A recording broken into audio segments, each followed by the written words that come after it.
Yo guys, what's going on? Welcome to AdamMcKola TV. This is United Daily Live in its new slot now that the transfer window is open of the evening time when the usual transfer stories break and all that kind of stuff heading into the next day.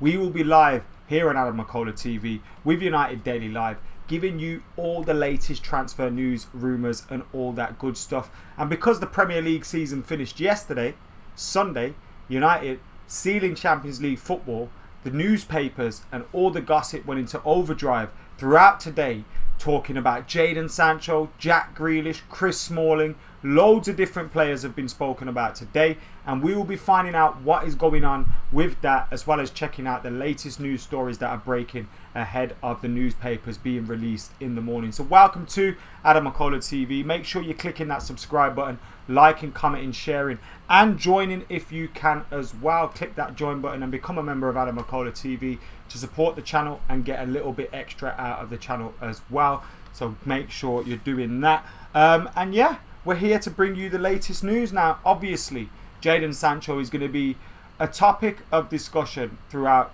this late transfer window, this late summer transfer window.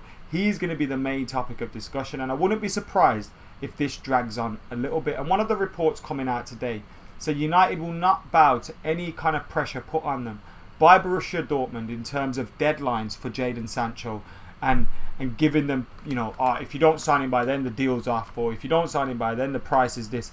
United aren't going to be interested in any of those kind of threats that are going to be coming from Borussia Dortmund, and that has come from Telegraph, James Ducker, saying United will not be forced into meeting an arbitrary deadline set by Dortmund for Jadon Sancho. And despite that posturing, United and Dortmund do have a good relationship. And he went on to say in that report that Manchester United and Borussia Dortmund are both keen to strike a deal for Jadon Sancho, and there remains belief that a compromise of some kind will be reached. And obviously, when you're hearing that kind of talk, it's a matter of time until a deal's done, I think. We've all seen rumour raters, and I've been quietly confident that Jadon Sancho is going to come in. And rumour raters, master debaters, all those series will be returning this week. We'll be getting the debates back with myself, Jay, Joe, Dean, whoever else wants to get involved. We'll be getting the rumour rater show back in the mix. And all that good stuff will be back now that the games are out of the way. Obviously, we've got Europa League fixtures, but that's like one a week, so it's more manageable now. So we will have those features coming back. United report also dug something out, which I hadn't seen just until now, which was that United are unwilling to pay more than double what it cost Chelsea to sign Timo Werner and Bayern Munich to sign Leroy Sané. So obviously United aren't keen to be going to triple figures and be paying £100 million, and that come from the Daily Mail's Chris Wheeler. So what we're seeing is loads of different bits to this story being chucked in from loads of different outlets in relation to Jadon Sancho and Manchester United. Loads of different people. Earlier on in the day, we heard United had made their first bid of £89 million for Jadon Sancho, but then British reports kind of said, well, actually, that offer hasn't been made. So we had Bild in Germany saying a bid had been made, and then British reports saying no offer has been made yet. Those reports are wide of the mark, but talks are about to go down. So everyone's kind of, you know, maybe rushing to get an exclusive on this one, but I think it's quite sure that, you know, United will be in the mix for him. That one that come from Bild, which again I found on United Report this morning, was United have an opening offer of €98 million rejected for Jadon Sancho. Dortmund expect United to return with a fresh offer and are holding out for €120 million. Now, even if United hadn't made that bid, which I expect isn't true, then what that is in Germany is they're floating that €120 million price tag again.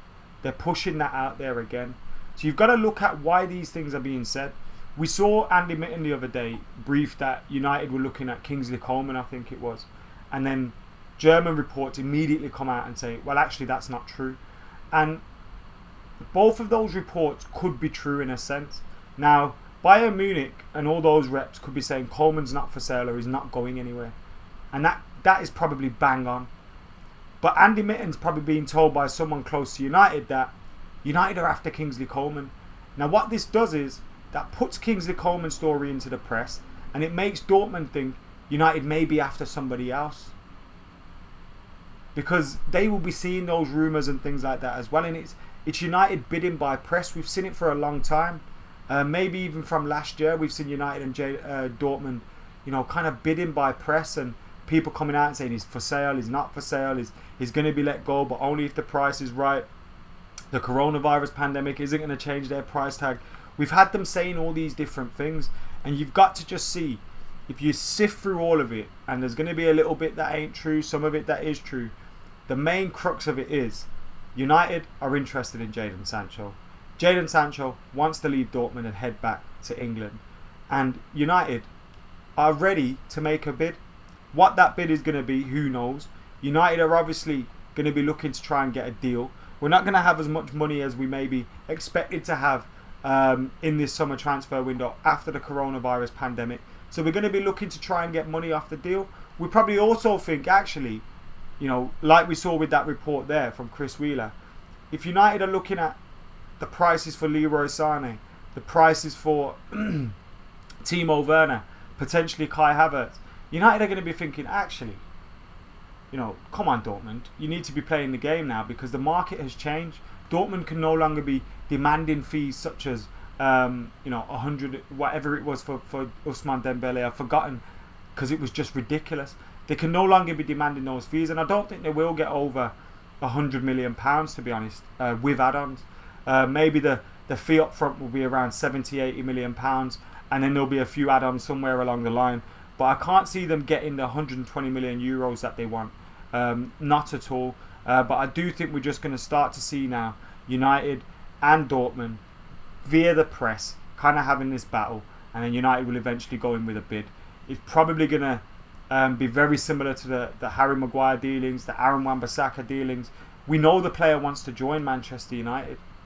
We know he wants to join Manchester United. So we're in a strong position in terms of Dortmund have got a player that they don't want there, possibly.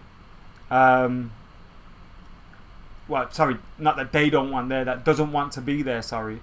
And United have got a player that wants to join them, wants to leave Dortmund, and, they're going to come up with the money, but it's about getting the right deal. You heard today also there being a report that Manchester United are also interested in an attacking midfielder and a centre-back. Now, everyone would agree that we probably need strength and depth in those areas, but to enable us to do that, we're not going to be able to spend 120 million euros on Jadon Sancho, 100 million quid up front on Jadon Sancho. We're going to need to be saving money somewhere. Aston Villa staying in the Premier League.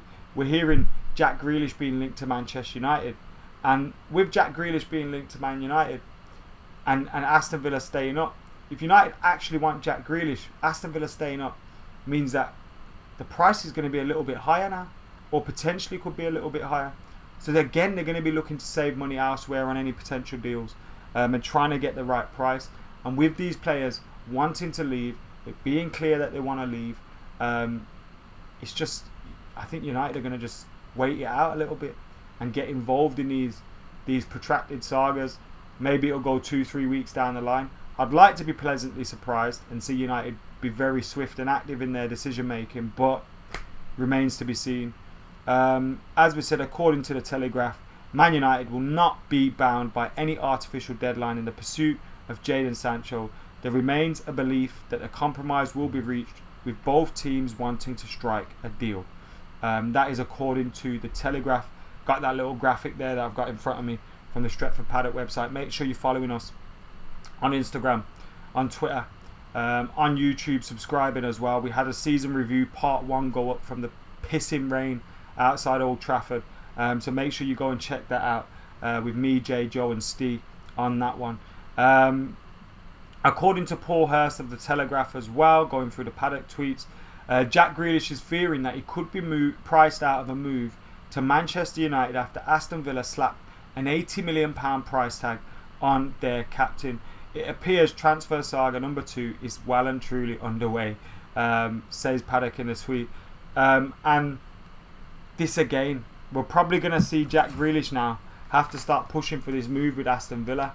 Aston Villa are going to demand a lot of money, I'm sure, and they're going to have to try and hope these players can push for a move to help Manchester United get that price down.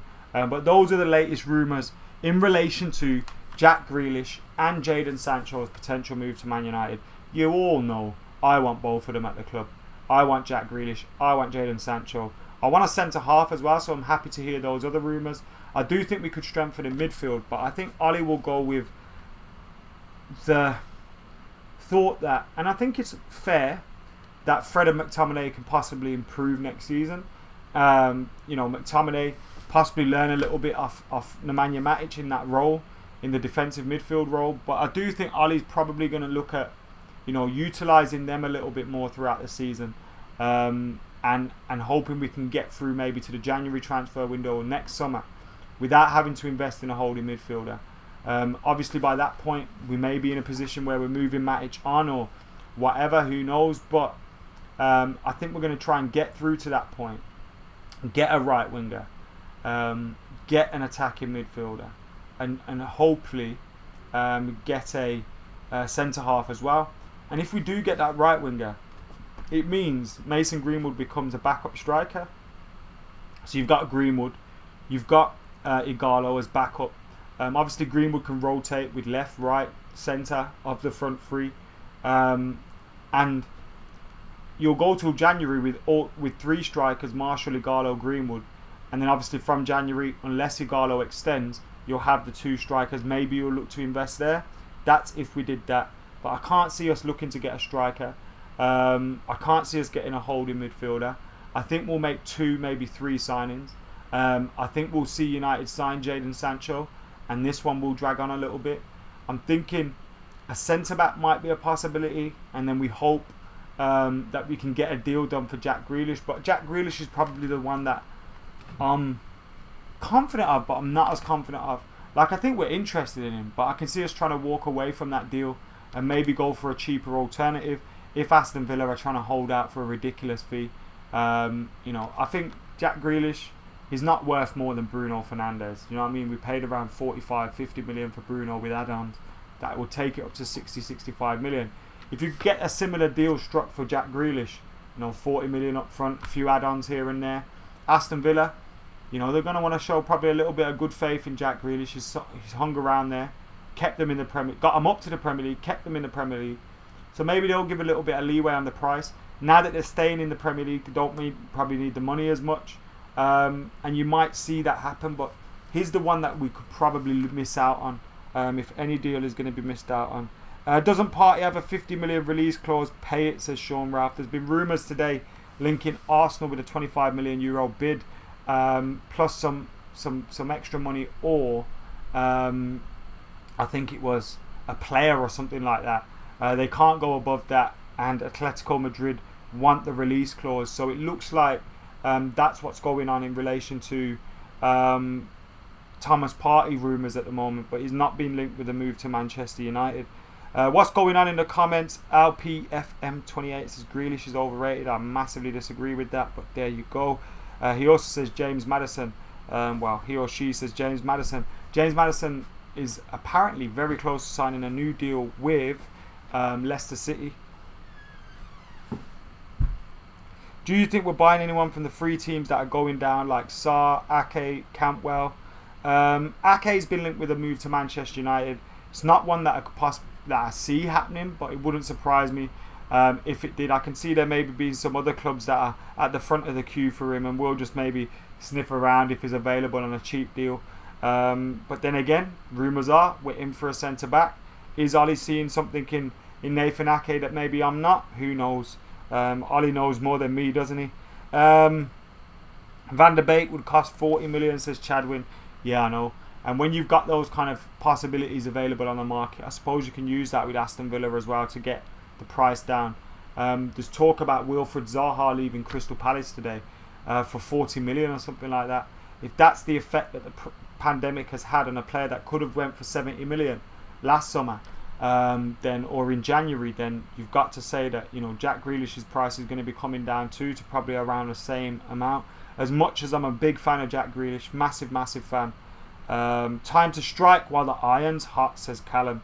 And that Champions League boost to Manchester United will obviously mean we can approach the market with a little bit more confidence.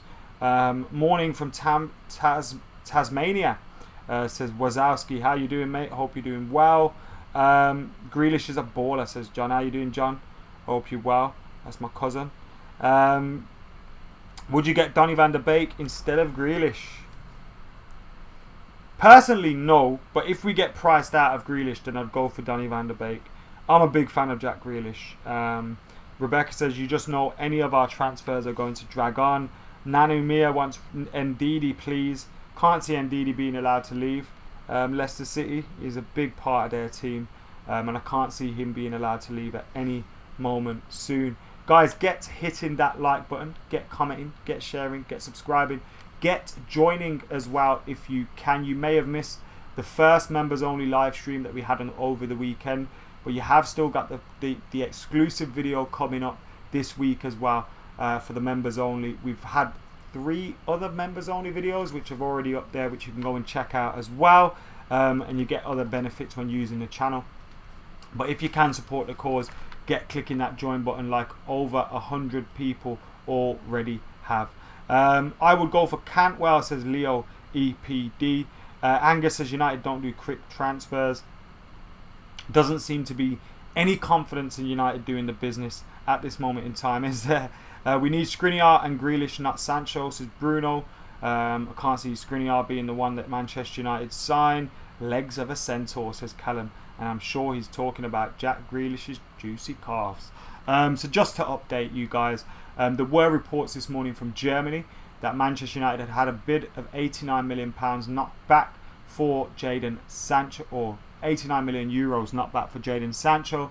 That is believed to be false according to British reports, but all of those reports are suggesting that Manchester United are ready to enter a bidding war for Jadon Sancho. It looks like they may be dragging their heels as well throughout the summer a little bit in order to get the better deal, but I've got a positive feeling that Jadon Sancho will be a Manchester United player. Someone that doesn't have a positive feeling at the moment, according to reports about a move, is Jack Grealish, who is fearing that he will be priced out of a move to Manchester United. Now, I'm hoping he's priced into a move to Manchester United because he's obviously a player that I do want at the club. But it looks like these are 2 transfers that are going to drag on for a little bit longer yet. Something else that could be dragging on, Chris Smalling is linked with a move back to Manchester United. Now his loan expires very, very soon, and he will be heading back to the Aon Training Complex, aka Carrington, to meet up with Ole Gunnar Solskjaer and discuss his future before deciding on his future and where he wants to be. He's hoping there may still be a silver lining for him at Man United and that he can regain his form at the club and maybe find his position in the team again. Me personally, you know, with the way Man United want to play, now I'm not saying Lindelof and Maguire have been amazing at it because I don't think they have, but I think they have improved our defence and they are better than Chris Smalling at passing the ball out of defence. Ole Gunnar Solskjaer clearly wants to try and do that. We saw in a game against Manchester City when Phil Jones was in defence, and I can't remember who he was with, but they were trying to play out from the back and they were just awful. And Chris Smalling, I feel, would be the same for Man United. Look, he's had a great time at Roma. He's had a great loan move at Roma. He's obviously found his feet at Serie A. And I think just stay there, mate. You've found somewhere where you're liked, where you're loved, where you're enjoying your football. And I think you should just stay there. I don't think Manchester United need him. I don't think he would be first choice for the club. Maybe he'd be coming in as a squad player. And you know what? It's Chris Smalling back as a squad player. You know, there's worse defenders to have as a squad player. But do I think we should be getting him back? I don't think so. Not for me. Not at all. So I'd rather see us invest. Sell Chris Smalling, sell Marcus Rojo, sell Phil Jones and invest in a centre half. It's as simple as that. That's what we've got to do. No point going back to this guy. Jamie says I would rather get Ake. Haytam says I'd prefer Ake as well. David says take Willian. This has been linked with Arsenal. I do not want Willian. Thank you very much. We'd end up with another player that will be finished soon on big wages at Man United. I just don't want that to happen. We need to get Alexis Sanchez off our wage bill as well. There's a lot of talk about him potentially joining Inter Milan in a permanent deal, which will be great news for Manchester United to get him off the wage bill. Frees up a lot of funds, obviously, for other players as well. And we've already reduced our wage bill, I'd imagine, a lot over the last 12 months. You know, we had one of the biggest wage bills in the league. We've managed to get a lot of players off that wage bill. You know, you think of half of Alexis's wages, Lukaku, etc. And the players that we brought in wouldn't have been on massive wages. Igalo on a loan deal, Maguire, Wan-Bissaka, Daniel James, Bruno. I don't think their wages were astronomical or as big as those wages that went out. So we definitely saved money in terms of wages. Ashley Young, Darmian, all these players that have left. So, you know, United will be able to reinvest those funds. Miles with the super chat. Thank you very much, Miles, for supporting the channel with your super chat. Says, will another centre-back signing stall Axel's development? And whilst I agree that is a possibility, and you've obviously got Teddy Mengi coming through as well, the facts are Axel Tuanzebe hasn't been fit. I still think he deserves an opportunity to prove himself at Man United, but he hasn't been fit. We've got at the moment Lindelof, Maguire and Bailey. But that's not enough. Axel Tuanzebe, it'd be great if he was fit, but he's not. So I still think we need one. And you could still have time to play him. I mean, if you look at the way this season's gone for United, we've used Lindelof and Maguire. Bailey's been injured for a lot of it. So if you've got, you know, a defender that goes out, you've still got a position to rotate someone somewhere. And if he plays well, he will get played. Because I think if you're an academy product coming through United and you're performing well, I think that probably plays a little bit more in your favour in terms of starting. After the last game of the season, do you think that will be Lingard's last game? Says Rebecca. Do I think that's Lingard's last game for Manchester United? Possibly. Do I want it to be? I'll be honest with you, no. I still think he has something to offer as a squad player. And hear me out. I know a lot of people are going to think that's ridiculous to say, but hear me out. I think if we get rid of players this summer, we get rid of Alexis Sanchez, Andreas Pereira, Juan Mata has been linked with a move to Turkey. We get rid of, you know, those players. We get rid of maybe, you know, who knows, Tahith Chong may leave on loan, which I expect to happen. You're getting rid of Smalling, Rojo, Jones. If you're trimming the squad down that much and you're only bringing in Jadon Sancho, who's going to be a starter, Mason Greenwood's now going to shift into the middle, you know, as a rotation striker potentially. I think Jesse Lingard still offers you something. If you got Jack Grealish on the bench or in rotation, and Jesse Lingard who can come in tactically, on form, I think he offers you something. I think he's a player. He offers you more tactically than Daniel James, I believe, in some games. In some games, it's more ripe for Daniel James. In some games, I'd rather see Jesse Lingard play. And I just think you're not going to get a massive fee for him. What's the biggest fee you're going to get for Jesse Lingard at the moment? 20, 25 million, 30 million if you're lucky. But I think now after the pandemic, you're looking closer to 20 million, especially with the way his stocks dropped. I think there's probably about a year ago or 2 years ago when he came back from the World Cup, you're probably getting 30, 40 million for him, easy. So now you're looking at less than that. And I just think the value of selling him, when you can keep... I'd rather get rid of other players first. And keep him as an option in the squad. I'd rather see Jesse Lingard play than Pereira, Daniel James, Juan Mata, sometime. Nah, not Juan Mata. But Juan Mata, I think he's going to go. I think he's going to go elsewhere, do you know what I mean? I simply do. So that's just an opinion, but that's how I feel on that one. And I like Jess, so maybe that's just me being a little bit sentimental toward him. But I do think he's a better footballer than people give him credit for. Has Angel got a club yet? He hasn't, as far as I'm aware, no. Hit that like button, says Callum. Yes, get hitting that like button. We got 676 people in the house at the moment. Surely we can get 250 likes. Get hitting that like button. Lingard swap with Grealish plus 20 mil. I'd be up for that, to be fair. Jesse is far more useful than James, Adam says Total Soul. Should Mata be sold? Possibly. If you can get a fee for him.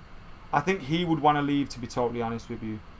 Dior, if you want fake shit, go get fake shit. But don't come here, brother, talking that bullshit, please. I don't think you can trust him. Not good enough, says Tom. We've been linked with that fella Gabriel as well, haven't we? Someone mentioned Ruben Neves. I'd love Ruben Neves to stay, but I just can't see it happening. To come to United, just can't see it happening. Josh King, no thank you. No thank you. Jesse's the fittest player in the squad too, says Proper Cockney.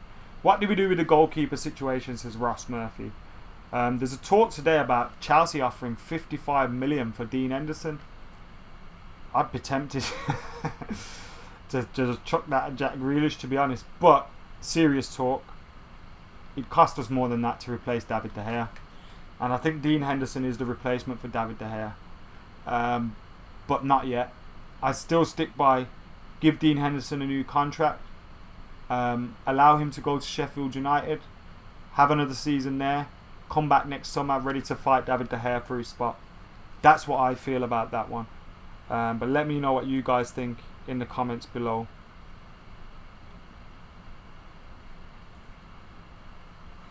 Adam, if we get Grealish, where would you like to play him most? I know he could be great for rotation when Bruno is tired, but you can also play on the left, says Josh.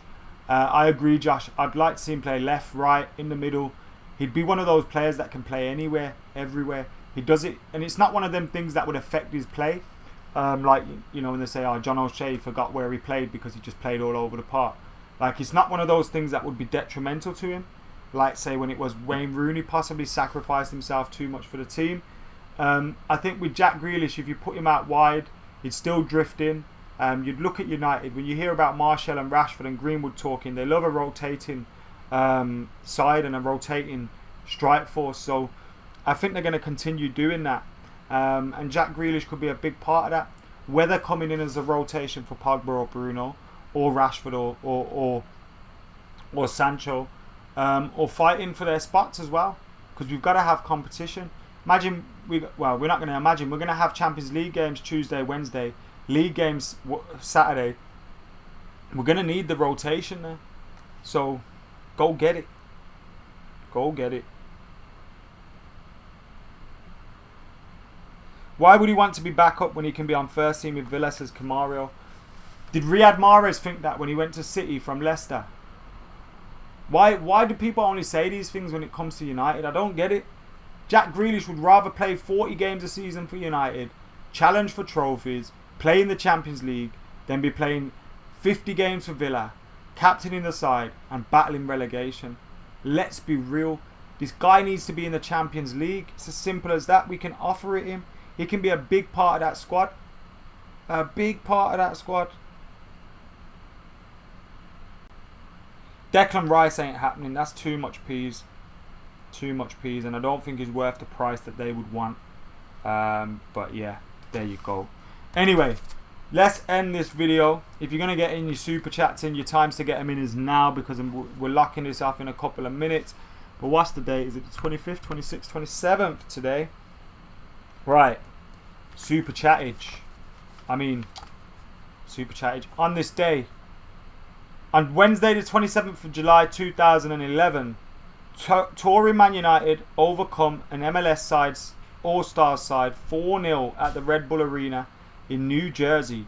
New Jersey Devil. Anderson, Ji-Sung Park, Dimitar Berbatov and Danny Welbeck scored the goals. New signing Phil Jones, after joining from Blackburn, is eased in, and goalkeeper Anders Lingard shows enough to convince he could challenge 18.3 million capture David De Gea for the stopper's starting place. Former Red David Beckham, playing in the MLS with LA Galaxy, impresses for the opposition, who also include France's Thierry Henry and ex-Tottenham Hotspur goalkeeper Casey Keller.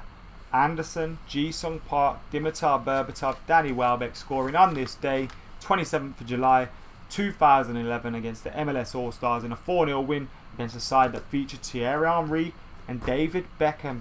That is your on this day for today. Make sure you're hitting that like button, comment, share, subscribe. Join AdamMcKola TV as well. Help us hit 200 members by the end of August. Go do it. Click that join button. Help a brother out. And for now, I have been AdamMcKola. I am going to get out of here. See you later.